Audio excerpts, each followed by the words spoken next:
Welcome to our webinar. September is Suicide Awareness and Prevention Month, but clearly this is a year-round problem. Suicide is the second leading cause of death for youth in Washington state, and our state's overall suicide rates are higher than the national average. Nationally, 13 of every 100,000 people die by suicide. In Washington, that ratio is 16 people per 100,000. Those numbers are rising. The state superintendent of public instruction, Chris Reichdahl, has stated that 2 public education students in Washington die by suicide every week. In the United States, a person dies from suicide every 12 minutes. My name is Jerry Clark, and I'm a Parent Resource Coordinator for the Parent Training and Information Center of Washington. Our team provides training, resources, and one-on-one support to families navigating aspects of the special education system statewide. Our program is supported by the nonprofit organization Pave, which stands for Partnerships for Action, Voices for Empowerment.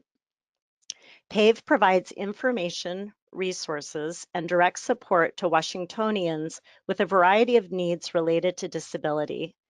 Pave is not a legal service organization and can't give you legal advice or represent you. PTI's funding comes from a U.S. Department of Education grant, but the U.S. government doesn't review all of our training materials in order to endorse them. Disabilities impact a person's ability to cope with life's challenges and put individuals with disabilities at higher risk for suicide.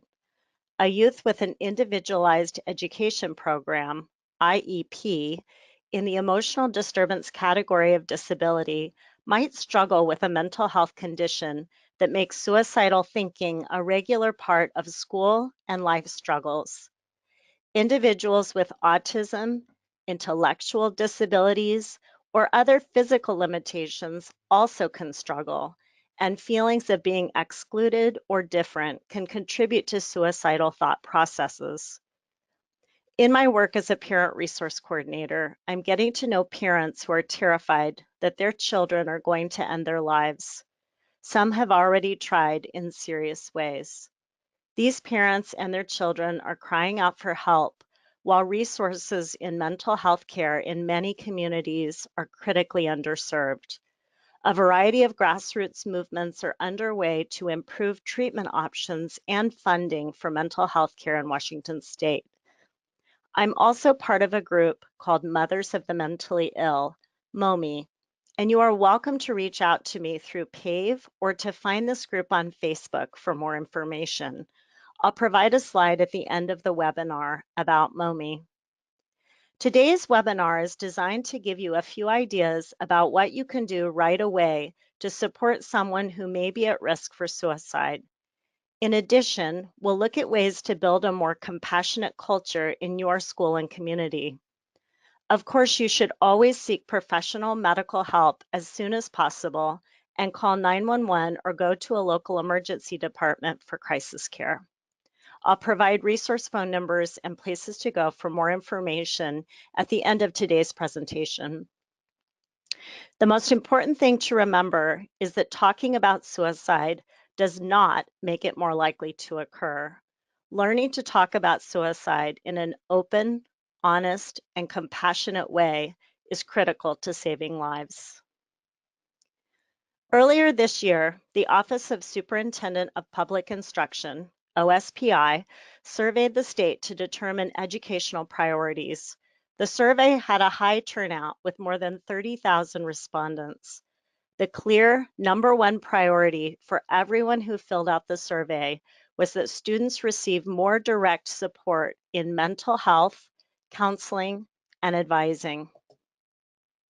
Responding to the survey results, Superintendent Reichdahl issued a written statement in an OSPI newsletter. We must do everything we can to equip our schools with the tools they need to fight this mental health crisis, he said. He included the alarming statistic that 2 children registered in Washington public schools die by suicide every week. According to the 2016 Washington Healthy Youth Survey, about 15% of teens in our state report that they have made a suicide plan. About the same percentage report that they don't have adults to turn to when they feel depressed or anxious. The survey asked about sadness and hopelessness and whether these feelings were significant enough to interrupt life for at least 2 weeks. About a third of the teenagers responded yes. Specifically, 28% of 8th graders, 34% of 10th graders, and 37% of 12th graders felt so sad or hopeless for 2 weeks or more that they stopped doing their usual activities. The Centers for Disease Control report that the rates of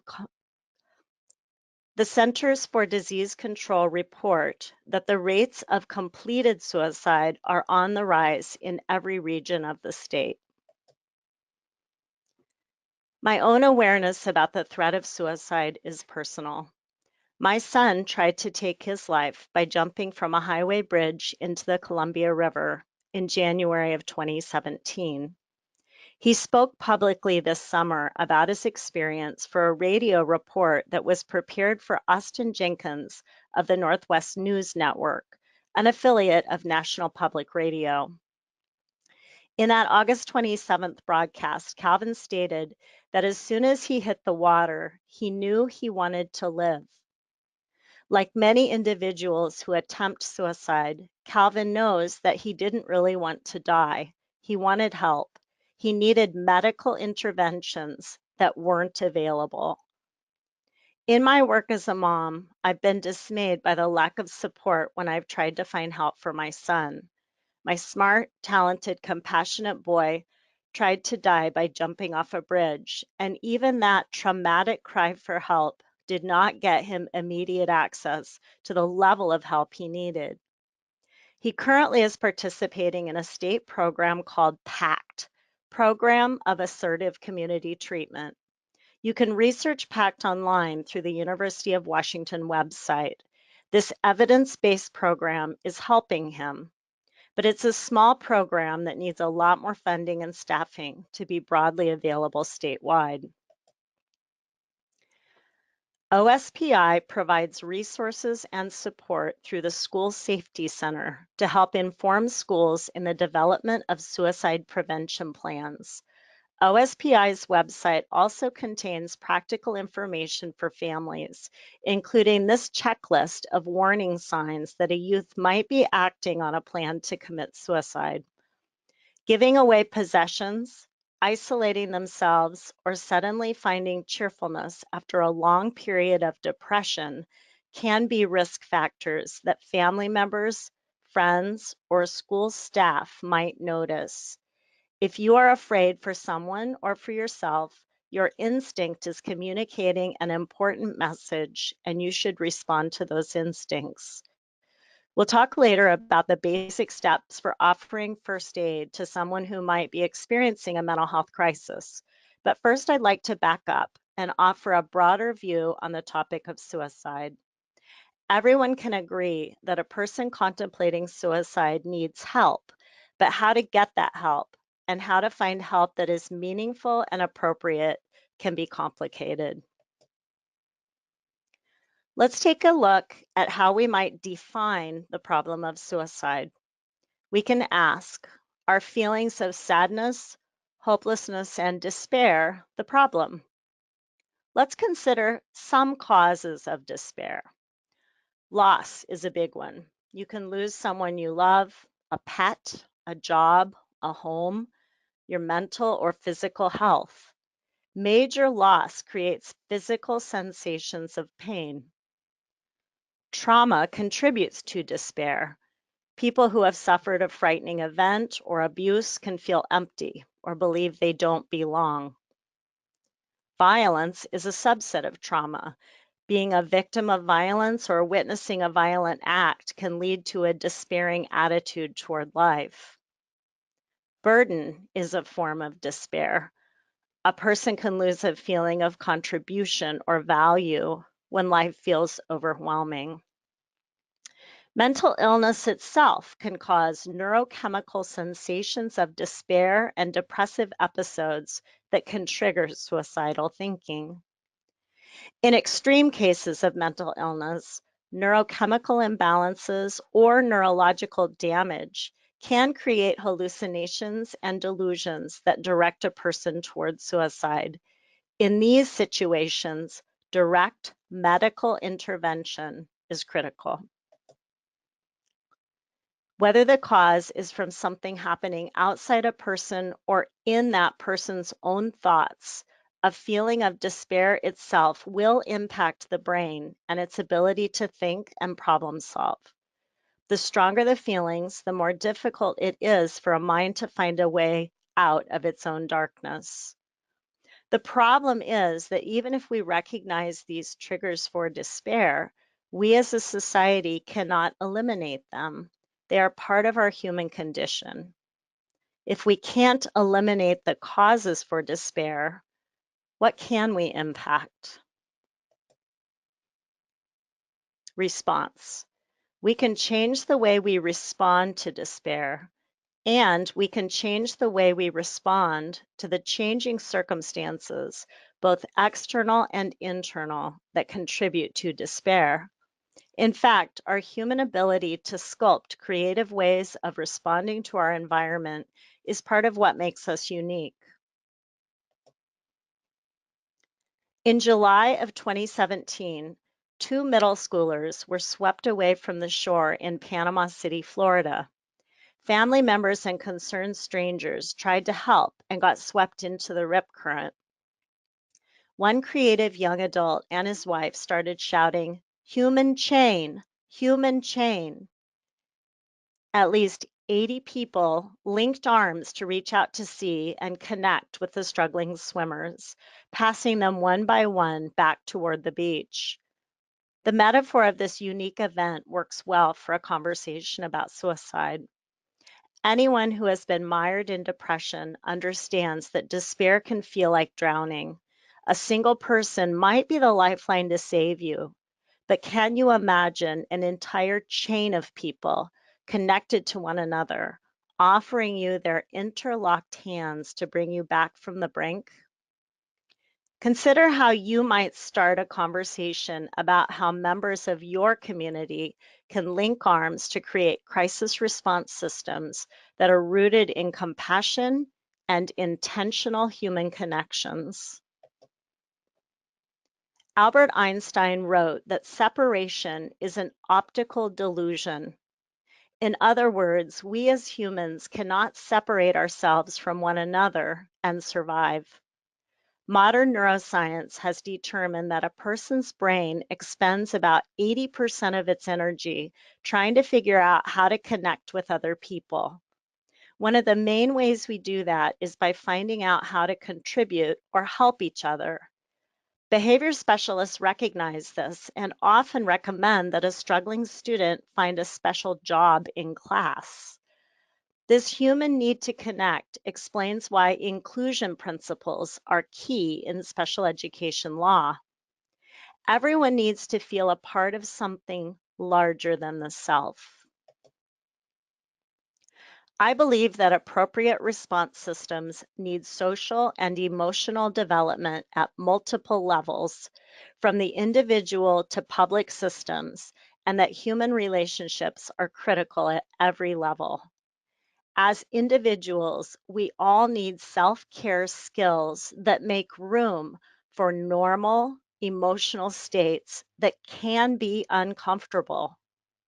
Mindfulness practices that combine awareness of discomfort with safety and a sense of inner resource can help. And I'll give some more detail about the type of self-care later in today's presentation. As friends and family members, we need tools to provide emotional first aid. Finding a local support group through the National Alliance on Mental Illness, NAMI, parent to parent, or another agency can help you begin. In our communities, we need training in social and emotional skills. If there isn't a support group that feels like a good fit for you, chances are high that others in your area feel the same way. Would you be willing to start such a group? Our public systems, schools, churches, medical facilities, law enforcement, and others need to collaborate. We need our systems partners to develop programs for preventing and de-escalating crises. Each of us can take responsibility for starting a community conversation about social and emotional skill building. Places you can get involved include your local church, school, or YWCA.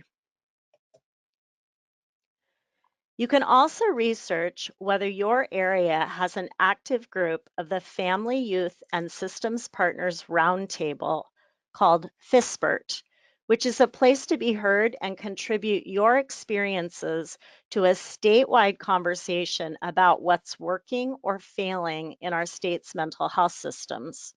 You can learn more about FISPERT on the Washington State Healthcare Authority website, where you can also find contact information for a FISPERT group and a meeting schedule in your area. A community trained to understand how to work with strong and overwhelming emotions can start by learning some basics about how the brain works. The past decade has grown an enthusiastic field of neuroscientists. Many of these researchers want their work to help people, and they're creating resource materials to directly serve parents and schools. One of them is Dan Siegel, author of a book and an agency called Mindsight. Dr. Siegel explains a technique that parents, teachers, and anyone can use to name and tame an emotion by creating a model of the brain using your own hand.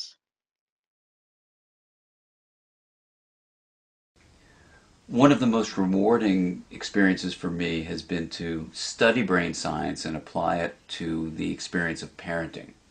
And the hand model of the brain that I use to teach parents is very useful to understand that. So if you take your thumb and put it in the middle of your palm, put your fingers over the top, this is a very useful model of the brain. And when we can actually see in front of us what's going on in the brain, then we can change what the brain does. So let me walk you through very basically what happens in this brain and the structures in it. And it goes like this. The spinal cord comes up representing the wrist, and then you have coming up into the skull the brain stem and the limbic area, which work together to help regulate arousal and your emotions and the way you have a fight, flight, freeze response. These are below the cortex, the limbic and brainstem areas, and the cortex is this higher part of the brain that allows us to perceive the outside world, to think and reason.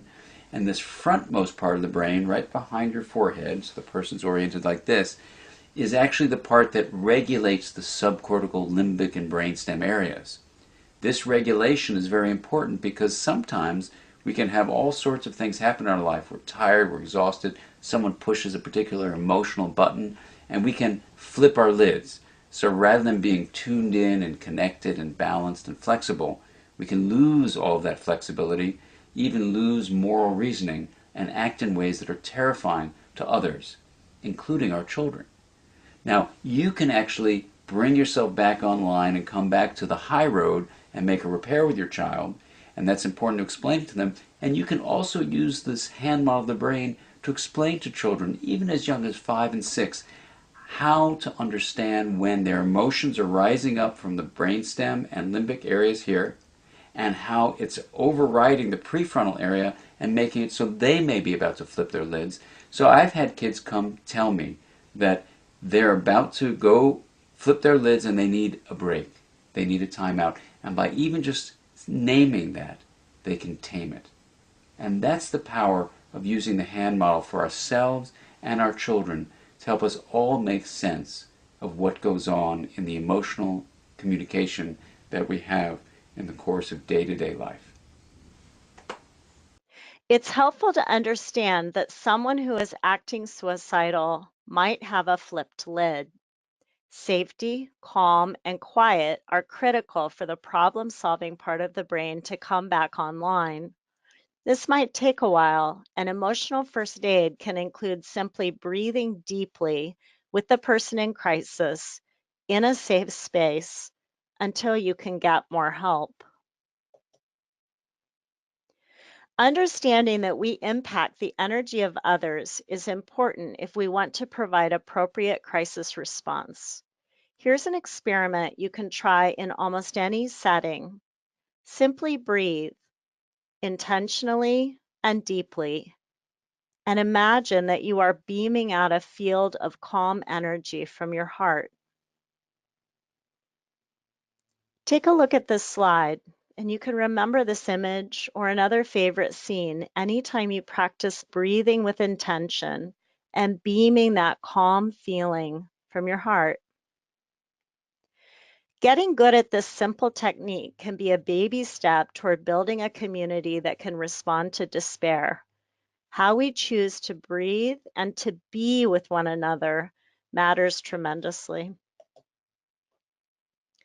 The kindness of a stranger saved the life of a teenager a few years ago, according to a Children's Behavioral Health Center director in Vancouver, Washington.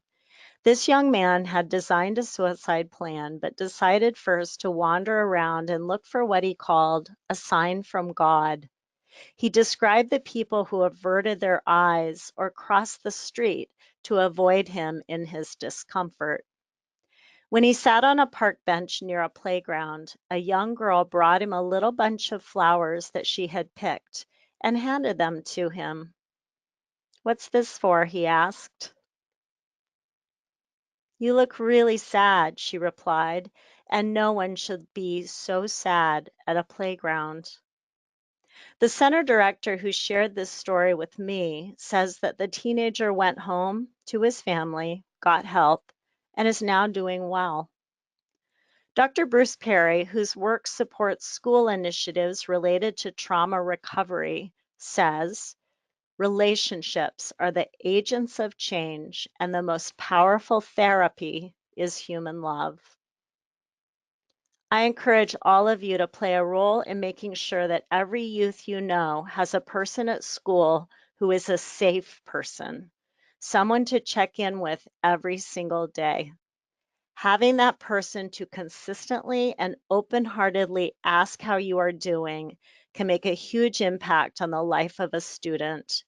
And this type of support is now accepted as best practice in schools that embrace a trauma-informed approach to learning. As a society, we've developed response systems for accidents and natural catastrophes, but we are just beginning to recognize the need for better emergency preparedness in mental health. Mental health first aid, begun in Australia in 2001, is a starting point. I've completed this training, and I was struck by the awkwardness of talking about suicide. I had to get used to even saying the word suicide out loud. Like many people, I had a mistaken belief that talking about suicide might make it happen. Training has helped me see the truth. A person doesn't think of suicide because you say the word. To properly assess the risk, you must ask, are you thinking about suicide? If the answer is yes, you must follow up with, do you have a plan to harm yourself? Many communities are now offering classes in mental health first aid. You can find out more at mentalhealthfirstaid.org. From that course, I learned a few basic tips for managing an immediate suicide crisis. One, make sure you are in a safe place. If the person is actively psychotic, you may need to move outside or to a public space where you can escape or call out for help. If the person is agitated, keep your body out of punching or kicking range. Assess the risk by asking specific questions about whether the person has a plan to injure himself or someone else. Never promise to keep this information confidential. Listen in a calm, non-judgmental way. Remember, this is not your crisis. You are there to be a calming influence. Give reassurance and information. Something you learn here today may help you feel confident in offering support.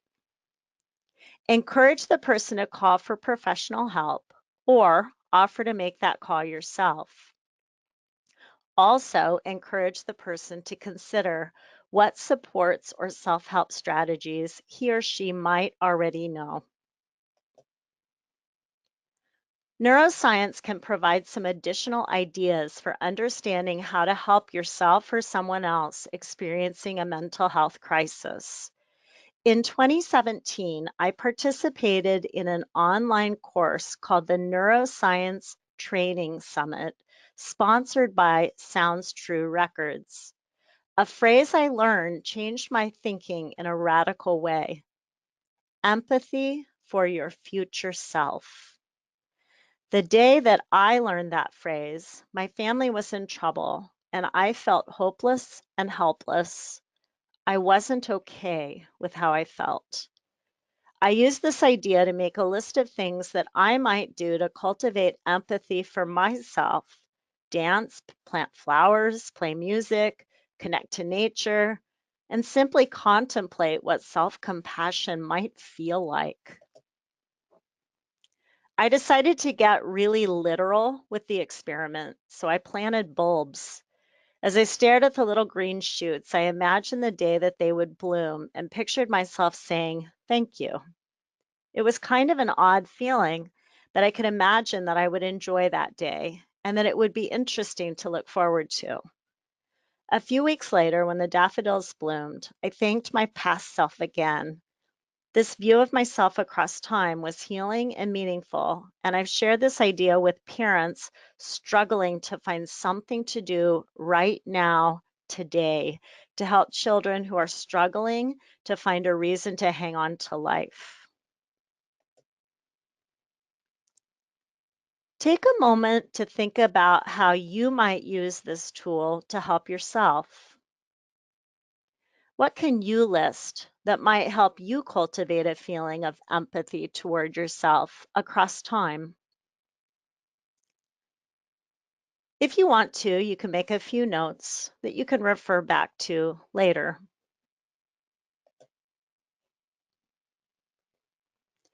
In that same neuroscience training, I also learned about different areas of the brain.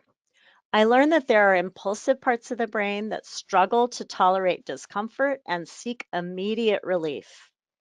More complex areas of the brain generate thoughts related to empathy, self-compassion, wisdom, and self-control. One of those areas is the temporal parietal junction. This area of the brain can be strengthened through regular thought exercises.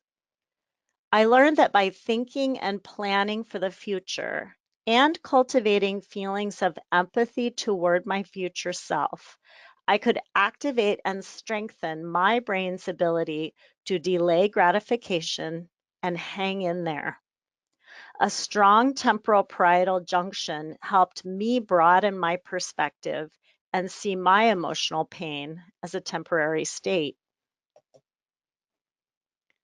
Although the neuroscientists who gave that online training didn't specifically talk about suicide, I experienced an aha moment. A person who is suicidal might be stuck in an impulsive thought pattern. What would that person need to switch on a healthier part of the brain? Could it help to offer empathy?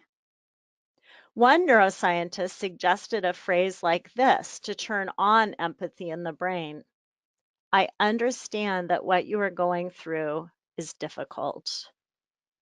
These are the kinds of questions that might change our conversation about suicide. I hope that providers and therapists stay current with new ideas and tools. We all can play a role by asking our doctors, teachers, crisis counselors, and others to learn about new research related to mental health and novel therapeutic approaches. One more helpful bit of knowledge from neuroscience is called the negativity bias. The theory is that because we humans have stayed safe throughout evolution by paying attention to threats, we tend to get stuck in negative thinking. Ruminating on a threat is a survival tool. Saber-toothed tigers are dangerous, so learn what they look like and stay ready to run. On the other hand, the memory of a pretty sunset won't help you stay alive. The outcome goes like this. Negative experiences stick in our minds like Velcro, and positive experiences slide off like Teflon.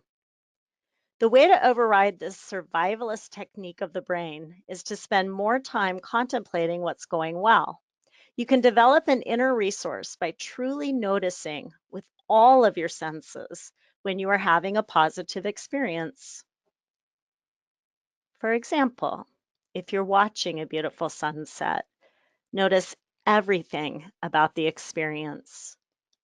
What you see, hear, and touch can be etched into a memory. You can notice your breath and any felt sense of well-being in your body.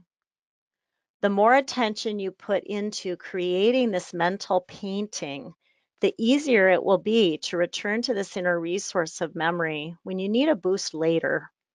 By practicing this technique yourself, you can become a teacher to anyone who might need this skill.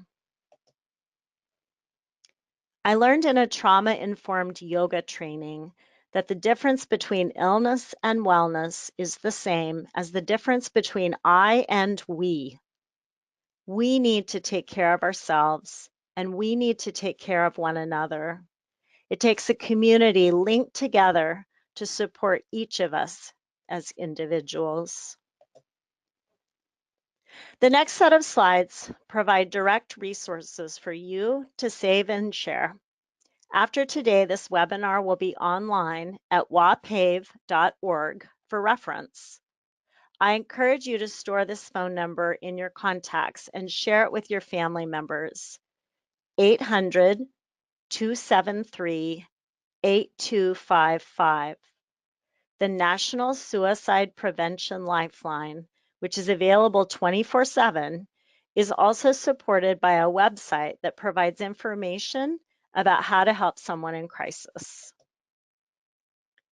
Resource materials for individuals, families, and professionals are available online from the Washington State Healthcare Authority. A federal grant enabled the Healthcare Authority to develop a series of materials about first episode psychosis and the need to seek treatment early. Psychosis is a mental health crisis that includes elements of delusion and/or hallucinations, and a psychotic state can be a factor in suicidal ideations or actions. The Healthcare Authority has a variety of booklets, posters, and brochures about first episode psychosis that are free for families and schools. This Healthcare Authority website, hca.wa.gov, also can link you to information about wraparound with intensive services, WISE, and how to seek a referral for this intensive outpatient case management program that is available for Medicaid-eligible children and youth. The Healthcare Authority website also provides phone numbers for county crisis helplines across the state. Look up the number for your county today and store it in your phone. If you have a loved one in another county, you might also want to include that phone number in your contacts.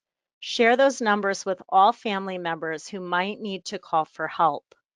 The state helpline listed on this slide is not an emergency crisis number, but a place to go for resources and local contacts for developing a care plan.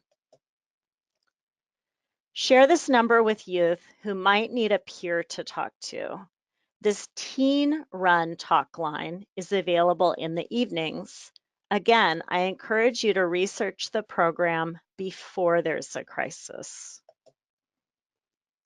The Trevor Project has a 24/7 helpline with staff specially trained to talk with individuals from the LGBTQ community which experiences suicide at higher rates than the general population. Many schools offer counseling support, and since 2009, Washington schools have been required by law to provide education related to mental health and suicide as part of the general health and fitness curriculum. One way that families and students can seek more individualized support is through the special education system. Emotional disturbance is one of the 14 federal categories that can qualify a student for an individualized education program, and specialized instruction in social and emotional learning can be provided through a student's program. It's important for families to know that emotional dysregulation, anxiety, depression, and other mental health concerns can become barriers to learning for youth who struggle. Special services, such as in-school mental health counseling and accommodations, can be available if the family reaches out to request an educational evaluation from the school district. Children and youth who qualify for special education have added protections against bullying under civil rights laws that are specific to public schools. Bullying is an important topic to consider when youth are feeling desperate in their lives. Learning more about how to help children and youth find empowerment and support when they face physical or online bullying can be an important aspect of suicide prevention. StopBullying.gov provides some practical information and toolkits for youth, families, and schools. If you want to know more about nationwide advocacy for mental health care reform, the Treatment Advocacy Center provides national and state-specific statistics and reports on activities that support changes in access to care. One area of interest for TAC is anosognosia, which is the inability of a person with a serious mental illness to recognize his or her own symptoms. This life-threatening symptom can make it extremely difficult to get help for someone experiencing a psychotic crisis. TAC is helping grassroots groups across the country to review their state laws related to mental health treatment and to advocate for legislative changes. That's me standing next to Governor Jay Inslee at a meeting June 26th with families from across Washington who are working together to ask for more state support for individuals with serious mental illness. Our Facebook page, MOMI, Mothers of the Mentally Ill, includes detail about our activities and our advocacy agenda. If you need direct support in advocating for your child in the schools, you can reach out to our parent training and information team at Pave. You can visit our website, wapave.org, and click Get Help to request assistance from one of our parent resource coordinators.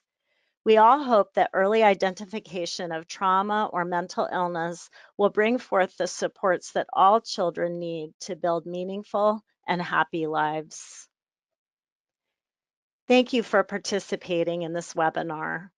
Everyone has a role in suicide prevention, and we hope that our webinar today has empowered you to speak openly and honestly about this important topic.